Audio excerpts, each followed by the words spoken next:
नमस्कार आसंतु आज भारतर corporate tax विषय किछि जरूरी कथा जानिबा। एहाकु अमी बहुत सरल भाबरे बुझिबाकु चेष्टा करिबा। सत कहिबाकु गले एहा एक बहुत बड़ आउ जटिल दुनिया। एथिरे अनेक नियम, अनेक रणनीति आउ छोट छोट कथा अछि जहाकु ध्यान देबाकु पड़े। तेबे आसंतु एहाकु भल भाबरे बुझिबाकु चेष्टा करिबा। आज आमे देखिबा प्रथमे कॉर्पोरेट टैक्स कोन, तापरे टिकस पई कंपनी माने केउ चारोटी उपाय आपणै थांती, आउ तापरे किछि मुख्य शब्द आउ शेषरे टिकस केमिति गणना करा जाय।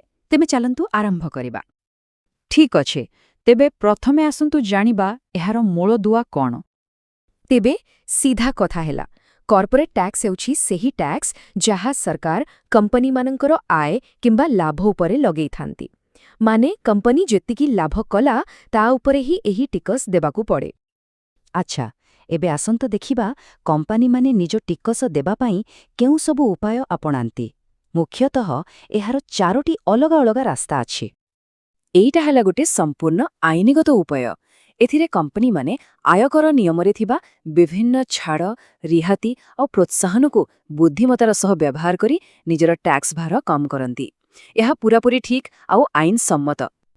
आउ एइटा हैला टैक्स संबंधी सबु नियम को ठीक भाबरे पालन करिबा, जेमिति कि ठीक समय रे रिटर्न फाइल करिबा, सबु हिसाब पत्र ठीक रखिबा आउ ठीक समय रे टैक्स देबा। एमिति कले कोनोसी जरिमाना लागिबार भय न थाए। एबे आसंतु देखिबा सबुठु गुरुत्वपूर्ण पार्थक्य टैक्स एड़ेइबा आउ टिकस फांकिबा भितरे। देखंतु, टैक्स एड़ेइबा माने हेला आईन रे थिबा फांकर फायदा उठेई टिकस कम करिबा। एटा आईन अनुसारे भूल नुहे, किंतु एहाकु नेई नैतिक प्रश्न उठिपारे। अन्य पटे टिकस फांकिबा हेला पूरापूरी बेआईन। एथिरे लोके निज आय लुचांती किंबा भूल तथ्य दियंती, आउ एहा पाई आईन रे कठोर दंडर व्यवस्था अछि। आमे एबे टैक्सर चारोटी उपाय विषय जानिले। एबे आसंतु एहार नियम भितरकु जिबा। टैक्स गणना करिबा पूर्वरु किछि मुख्य शब्द आउ तार अर्थ बुझिबा निहाती दरकार। ए दुईटा भितरे फरक बुझिबा बहुत जरूरी। देखंतु, आर्थिक वर्ष जहा 1 एप्रिल रु 31 मार्च चाहि चाले, सेही समय रे कंपनी टंका रोजगार करे। आउ तापर वर्ष जहाकु आमे आकलन वर्ष कहू, सेही वर्षरे पूर्व वर्षर आय उपरे टिक्स देबाकू पड़े। सीधा कथा, गोटे वर्ष कमेइबा, आर वर्ष टिक्स देबा। बासिंदा स्थिति बा रेसिडेंशियल स्टेटस यह एक बहुत गुरुत्वपूर्ण कथा। एहार अर्थ कंपनीर ऑफिस केउठी अछि ताहा नुहे। यह एक आईनगत स्थिति जहा स्थिर करे जे कंपनीर केते आय उपरे भारतरे टिकस लागिबो। एहा ही सबु किछि निर्णय करे। तेबे गोटे कंपनी केबे भारतर बासिंदा बोली धराजिबो। देखंतु, दुईटा शर्त अछि। जदि सेथिरु गोटे भी पूरण हैला, तेबे कंपनी को बासिंदा बोली धराजिबो। प्रथमतः जदि सेटा गोटे भारतीय कंपनी, किंबा द्वितीयरे जदि तार प्रभावी परिचालना स्थान बा पोएम भारतरे अछि। पोएम माने हैला सेही जागा जोठु कंपनीर सबु बड़ बड़ निष्पत्ति निया जाए। आउ एइठे ही असल कथा, बासिंदा स्थिति एते जरूरी काहिंकी? कारण जदि गोटे कंपनी भारतर बासिंदा हुए, तेबे ताकू तार पूरा दुनियार आय उपरे भारतरे टैक्स देबाकू पड़े। किंतु जदि से अणबासिंदा हुए, तेबे केवल भारतरु हेउथिबा आय उपरे ही टैक्स देबो। एहा एक बहुत बड़ पार्थक्य। ठीक अछि, एबे आमे सबु जरूरी कथा जानिगले। तेबे आसंतु देखिबा ए सबु को मिसेई शेषरे टिकस गणना केमिति करा जाए। गणना करिबा पूर्वरु आउ गोटे जिंस जानिबा दरकार, ताहा हेला MAT बा सर्वनिम्न विकल्प टिकस।